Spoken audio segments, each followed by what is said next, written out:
By the winter of 1943 to 44, a tanker, battered by North Atlantic gales, could turn into the wind to launch a ferry Swordfish. Its engine started on a rudimentary steel flight deck exposed to spray, ice, and the fumes of a working oil carrier. Just a few feet beneath that deck, there was no hangar. There were cargo tanks filled with commercial petroleum, the ship's own bunker fuel, and a much smaller, specially arranged supply of aviation gasoline. By every standard of naval prudence, the arrangement carried an extraordinary fire risk. Formally, however, the vessel remained a merchant ship, civilian registered, civilian commanded, and never commissioned into the Royal Navy. It flew the red ensign of the British Merchant Navy. It was commanded by a civilian master, operated by a mixed merchant and naval complement, and limited, depending on the class, to roughly 11 or 12.5 knots. Yet this bizarre vessel, a crude hybrid of bulk oil tanker and aircraft carrier, was sent into the deadliest stretch of ocean on Earth to suppress German U-boats. During their entire operational service, these civilian carriers did not achieve a single confirmed submarine kill. Their value lay elsewhere. Their aircraft extended air cover, disrupted U-boat approaches, and helped many convoys cross waters that had once been dangerously exposed. To understand how a fleet of highly flammable cargo ships helped close the most dangerous gap in the Atlantic, we have to rewind to 1942, to a moment when the British Admiralty realized they were losing the war and that traditional warships could no longer save them. By early 1942, the survival of Great Britain depended entirely on a single mathematical equation. Could cargo ships arrive from North America faster than German U-boats could sink them? The answer, increasingly, was no. The problem was not geography alone. It was geography magnified by shortages of suitable escorts, long-range aircraft, trained crews, and coordinated anti-submarine resources. When a slow-moving convoy departed Halifax or Liverpool, it was protected from the sky. Coastal patrol aircraft circled above the merchant ships, providing a protective umbrella. To a German U-boat in 1942, an aircraft was the ultimate threat. A World War II submarine was not a true underwater predator. It was essentially a surface torpedo boat that possessed the ability to temporarily hide underwater. On the surface, a U-boat could run at 15 knots, easily outpacing an 8-knot cargo convoy to maneuver into a firing position. But if an aircraft spotted the submarine, the U-boat had to crash dive. Submerged, relying entirely on heavy lead-acid batteries, its speed plummeted to less than half that of the convoy. It could no longer hunt. Air cover simply removed the submarine from the tactical board. However, every land-based aircraft had limits imposed by its type, payload, weather, and base. Beyond dependable coverage from Britain, Iceland, Newfoundland, Greenland, and later the Azores, convoys entered a shifting zone where air patrols could not be guaranteed. This created a deadly stretch of ocean in the center of the Atlantic. The Royal Navy called it the Air Gap. The merchant sailors called it the Black Pit. The German U-boat command understood this geometry perfectly. They massed their submarine wolfpacks squarely inside the air gap. Once a convoy sailed beyond the reach of shore-based bombers, the U-boats surfaced in the dark, chased down the lumbering merchantmen, and tore them apart. In 1942 alone, millions of tons of Allied shipping were sent to the bottom. The Admiralty knew exactly what the solution was. They needed to bring the airfield with them. But the existing naval solutions were entirely incompatible with the reality of the Atlantic convoys. The Royal Navy possessed fleet carriers, but they were scarce, fast, high-value warships built for tasks far beyond shepherding an 8-knot convoy. Britain had precious few of them, and they were desperately needed in the Mediterranean or hunting surface raiders. Tying a priceless fleet carrier to an 8-knot convoy of rusty tramp steamers, leaving it crawling in waters infested with submarines, was strategic suicide. What the Navy required was a cheap, disposable escort carrier, a slow hull with a flat deck, purpose-built for convoy defense. Britain had already turned to escort carriers, including British conversions and American-built ships, and the first examples were entering service. But they arrived gradually, and there were still far too few to give every convoy continuous air cover. Britain was bleeding now. It needed an immediate stopgap to bridge the months before escort carriers and very long-range aircraft became available in strength. But when the Admiralty tried to build one, it ran into a wall that had nothing to do with the Germans. As early as 1940, the Admiralty had recognized that emergency air cover was necessary. The Navy's Director of Air Materiel, Captain M.S. Slattery, was already exploring ways to put aircraft over convoys without waiting for a fleet carrier. Early stopgaps had included catapult aircraft merchantmen, or CAM ships. These cargo vessels were fitted with a rocket-propelled rail to launch a single fighter aircraft to chase away German reconnaissance planes. But it was a one-way trip. With no way to land, the pilot simply had to ditch in the freezing sea when his fuel ran out. Furthermore, a single fighter could not conduct hours of slow, methodical submarine hunting. What the convoys needed was a continuous, reusable patrol force of bombers. Slattery proposed taking standard, half-finished merchant ship hulls straight from the slipways and converting them into auxiliary aircraft carriers. To a naval architect, the physical logic was perfectly sound. A merchant ship is essentially a massive, buoyant steel box. If you strip away the cranes and cargo handling gear, you can weld a flat runway over the top.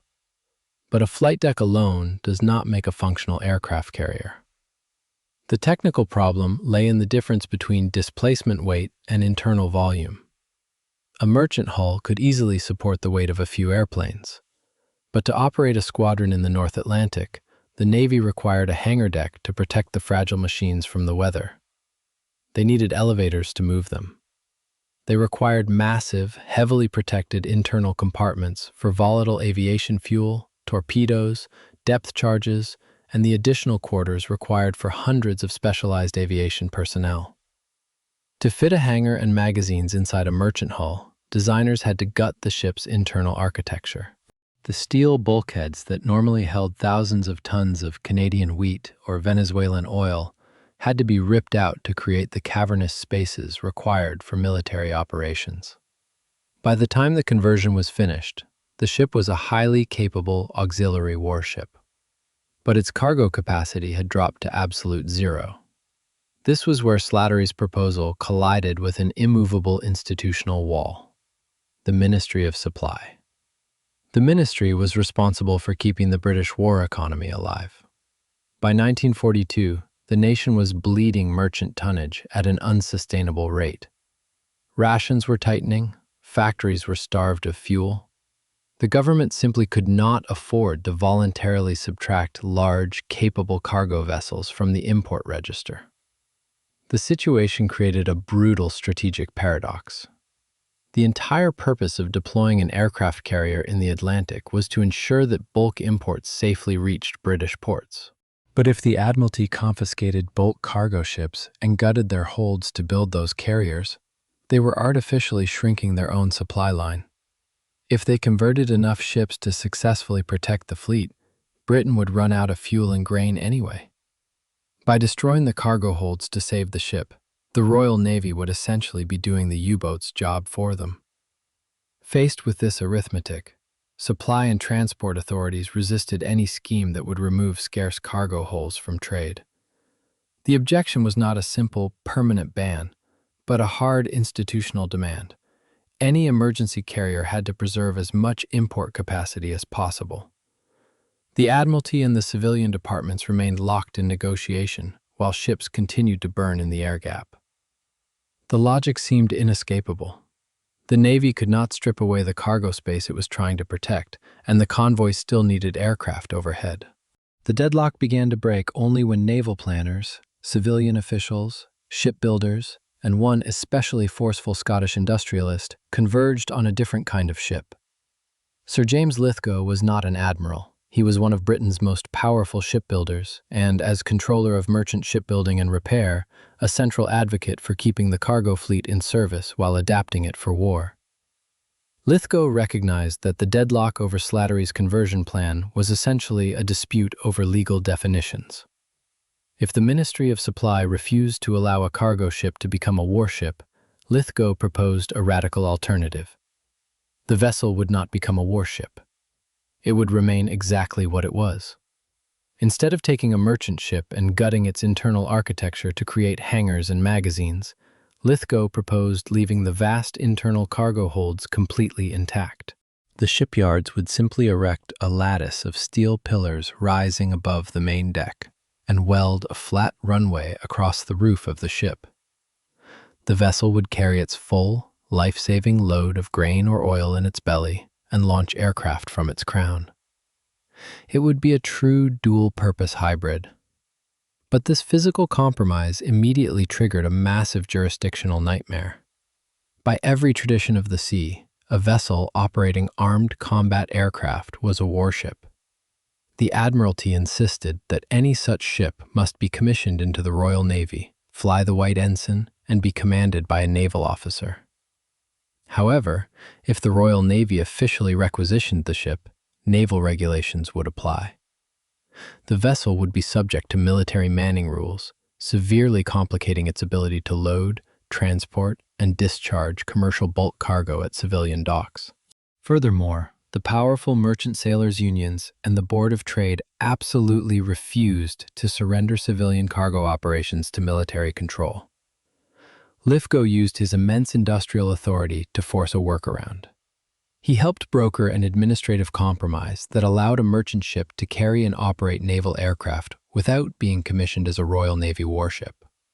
Under Lithgow's compromise, these new vessels would never be commissioned into the military. They would legally remain civilian freighters. They would proudly fly the red ensign, the traditional flag of the British Merchant Navy.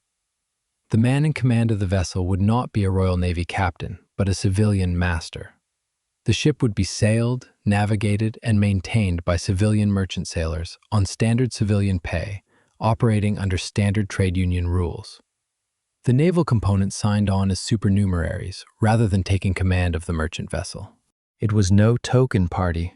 Pilots, observers, mechanics, signalmen, armament specialists, gunners, and a naval air staff officer formed a substantial service contingent aboard. They operated the aircraft and weapons, while ultimate authority over the ship's navigation and maneuvering remained with the civilian master. It was an unprecedented and highly volatile arrangement. The Admiralty was deeply uncomfortable with the idea of military aviators submitting to a merchant skipper, especially when the skipper might prioritize the safety of his commercial cargo over the tactical necessity of launching an anti-submarine patrol.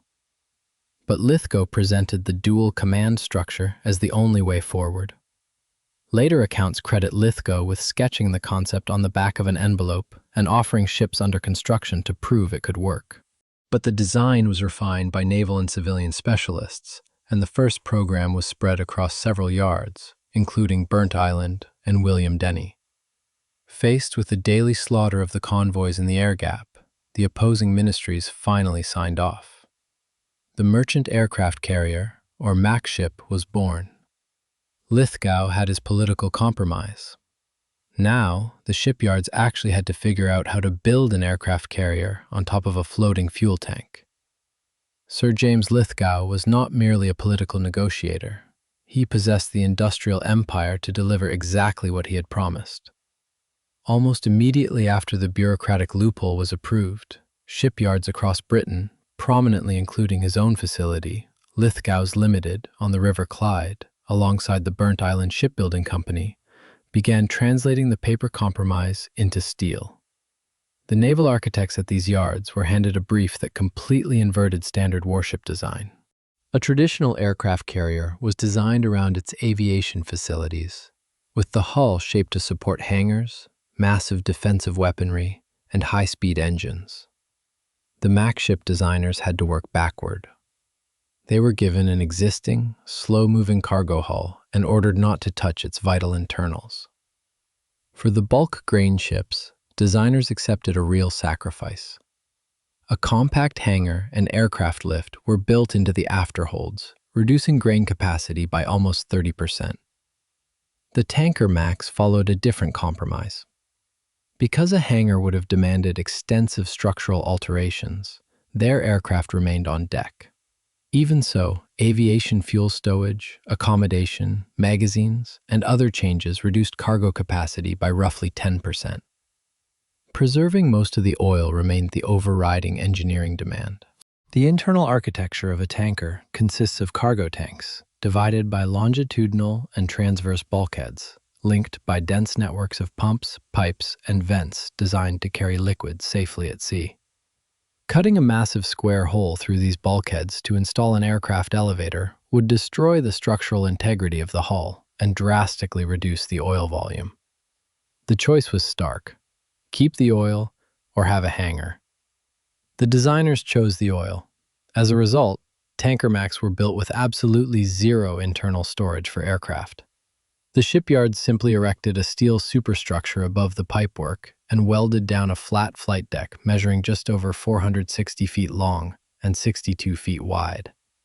Because there was no hangar, the aircraft and their mechanics would have to live permanently on the open roof, entirely exposed to the worst ocean weather on Earth. Worse, this flush deck design created a terrifying physical reality. Petroleum tankers had to vent their cargo spaces as liquid levels and temperatures changed. On a Max ship, the flight deck sat above those tanks and their pipework, placing aircraft engines, electrical systems, and hot exhaust close to a genuine vapor hazard. Designers therefore added ventilation and exhaust arrangements that could discharge to the leeward side, along with strict operating precautions. The danger was serious, but it was managed, not an automatic detonation waiting for every engine start. Beyond the fire hazard, the conversion imposed substantial top weight. The flight deck, arresting gear, supports, and island altered the ship's weight distribution and windage, forcing designers to recalculate stability, loading, trim, and ballast requirements. Cargo condition mattered, especially in tankers, where partly filled tanks could create free surface effects, but the ships were not designed to remain upright only when fully laden.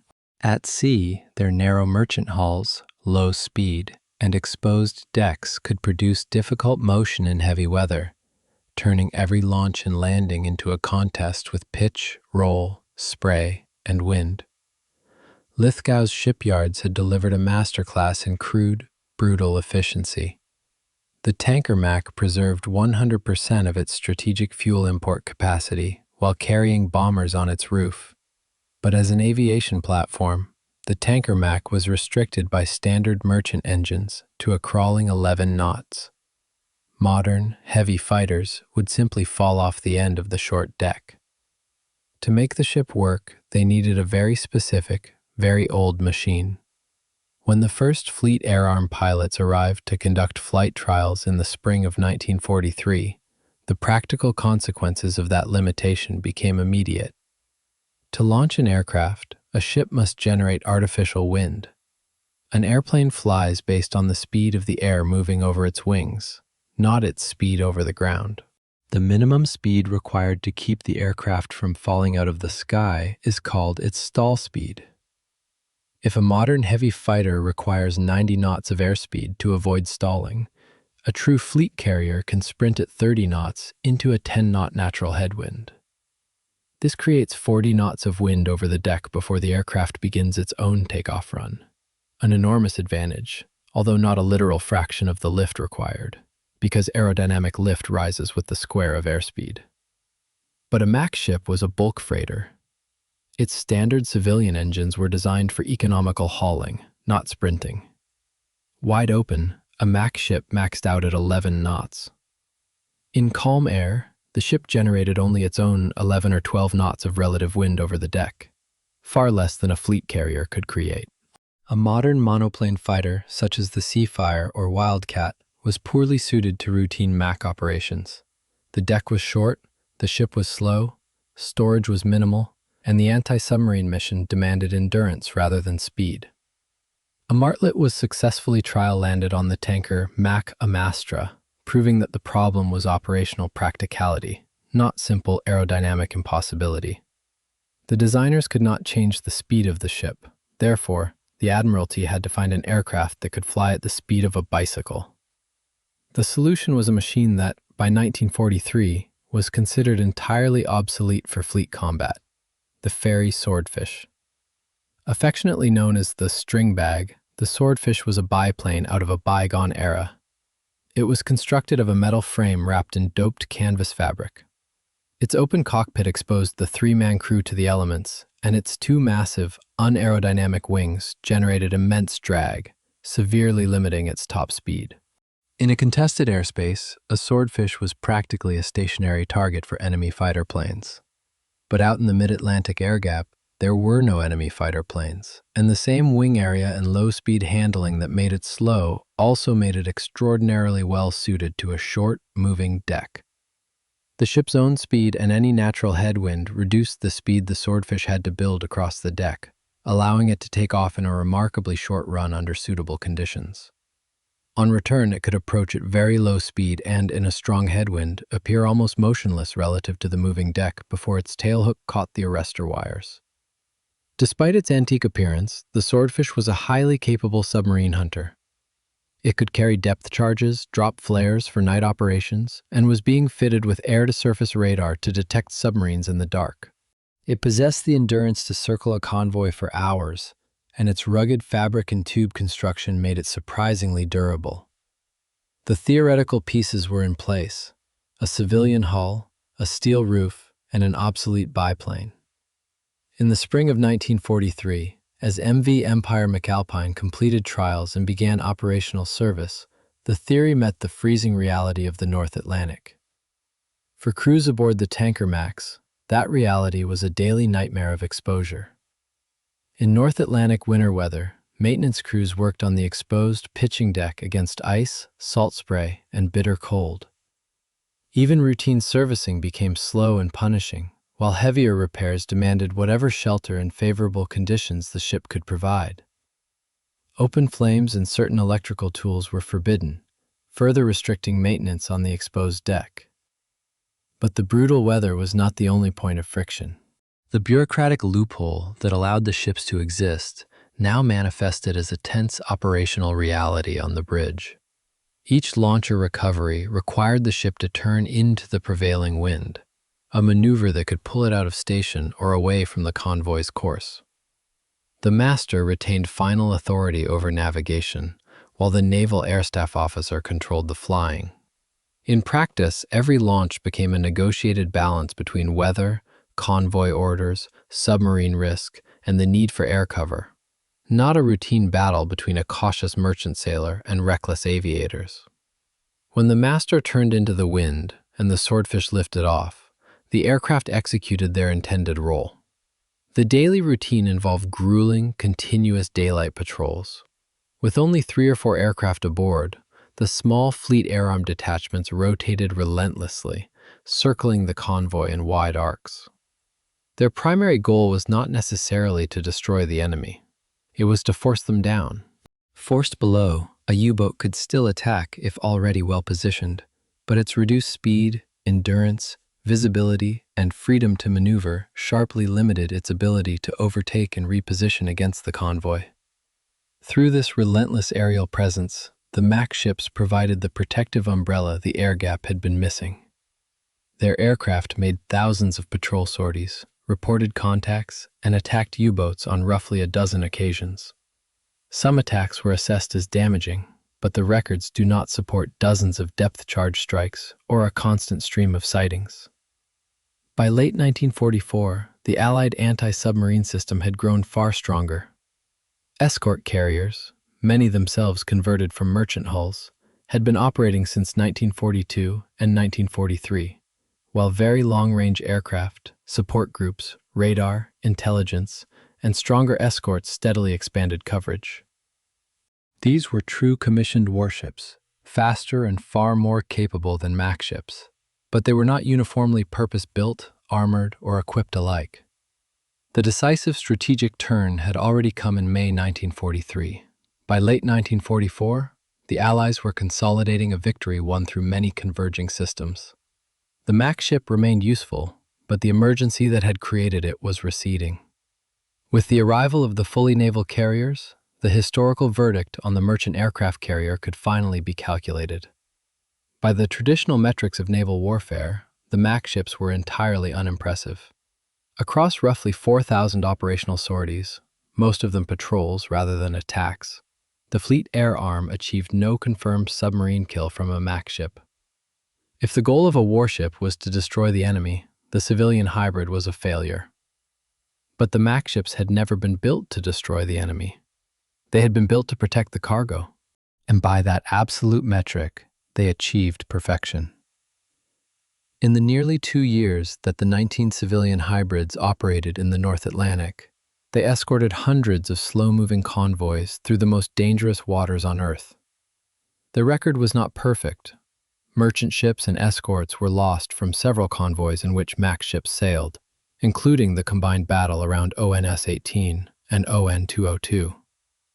Yet crews still valued the aircraft overhead, because even an unsuccessful patrol could disrupt an approach before torpedoes were fired. Furthermore, Sir James Lithgow's bureaucratic gamble and the insistence on preserving cargo space were substantially vindicated. The MAC ships continued to carry strategically important loads of oil and grain while defending the convoys in which they sailed. A full conversion into conventional carriers would have sacrificed far more cargo space at precisely the moment Britain could least afford it. How much that loss would have changed the wider war cannot be proved, but preserving capacity was a real strategic gain. Lithgow had looked at a military crisis and solved it with an industrial workaround, proving that an ugly, dangerous compromise could outperform a perfect naval blueprint. But the very nature of their design meant they had no future. With a top speed of roughly 11 to 12 knots, and in the tanker MACs no hangar, they were poorly suited to fast carrier operations in the Pacific. Possible roles as aircraft transports or fleet oilers were considered, but the cost of further adaptation outweighed the expected value. They were becoming obsolete as the Atlantic requirement faded. Because they had remained merchant vessels, they were not laid up as commissioned Royal Navy carriers. Instead, government-owned and privately owned ships alike were released from MAC service, stripped of naval equipment, and returned to commercial management under their respective ownership arrangements. Withdrawal began in September and October 1944, when 4 tanker MACs were released for reconversion. The remaining ships followed after the war in Europe ended, with individual yard schedules extending into 1946. The dismantling was ruthless and rapid. Shipyard workers took cutting torches to the heavy steel pillars. The 460-foot flight decks were sliced apart and lifted away by cranes. The complex lateral venting systems were ripped out, finally separating the sparks of aviation from the highly explosive oil holds beneath. The Fleet Air Arm mechanics packed up their canvas planes and left. The naval air officers disembarked. The bizarre, divided command structure was dissolved, leaving the civilian masters entirely alone on their bridges once again. Over the next year and more, the flat-topped silhouettes gradually vanished from the sea. The merchant aircraft carriers held the line during the darkest months of the Battle of the Atlantic, only to have their flight decks torched away the moment the crisis passed. They did not close the deadliest gap alone. As one part of the interlocking system that finally controlled it, these ships were designed to disappear, taking much of the physical evidence of their improbable legacy with them.